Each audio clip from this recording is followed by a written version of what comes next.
we start Operation Saberhawk. C-119 with the clamshell doors off, loaded, ready to drop, and you'll see the clamshell doors of the airplanes laying around the field there. They look like great big Easter eggs, the way they were stacked.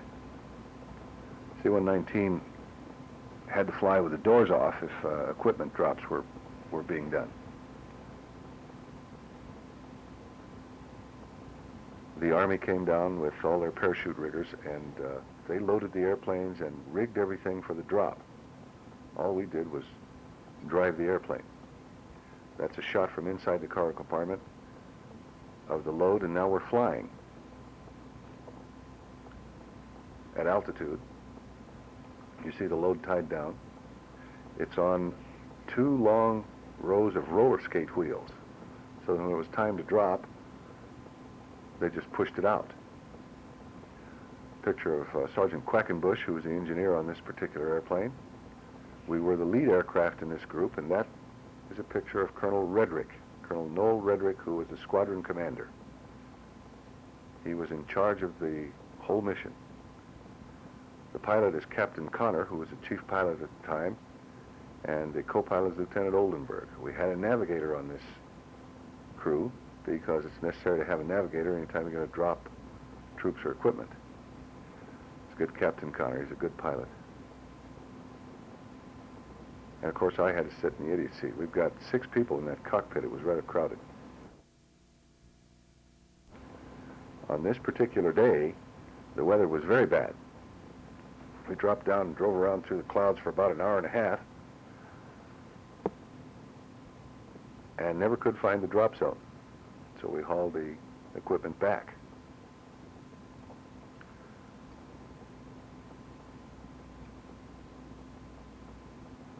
That's a picture of the red handle used to drop the equipment. The pilot pulls that when the navigator tells him it's time to drop.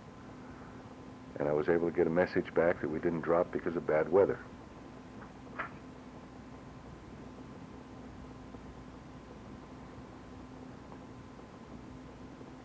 Here we are again the next day, flying back to Germany.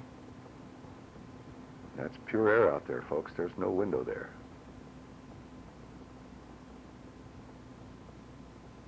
That's a long step from right there. It's about 9,000 feet straight down. Now, those chains were there to hold it while we were flying at altitude.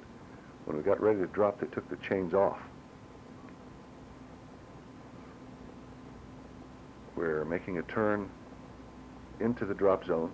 This was a particularly hard drop zone to get into. There was a mountain at one end and a mountain at the other end, and we had to kind of drop down in there, get set real quickly, and then drop the equipment. And here it goes out the door,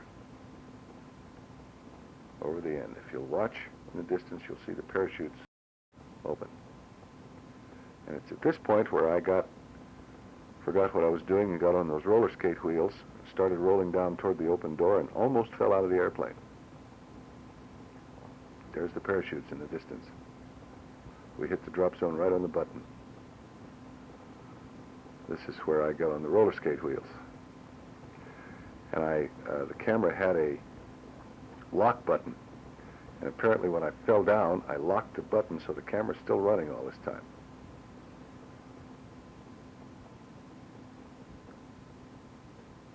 That's pretty close to the edge.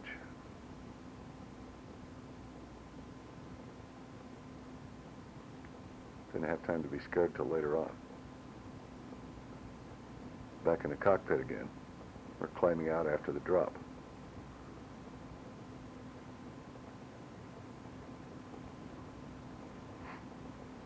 Here's the following day. More drop. This was an easier DZ. It was not so hard to get to. We're dropping there from about 600 feet. There's the parachutes. Begin to blossom. They just have time to open, and then the load hits the ground. We're dropping gasoline and food to the 7th Army troops. We used to see those poor slobs slogging around down there in the mud and the cold and the snow. If you look to the left, you just see the smoke to mark the drop zone.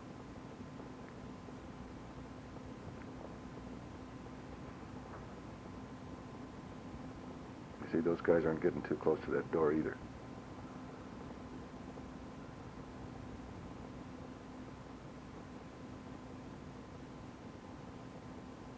And there was nothing to do then but drive back to France and pick up another load and go the next day.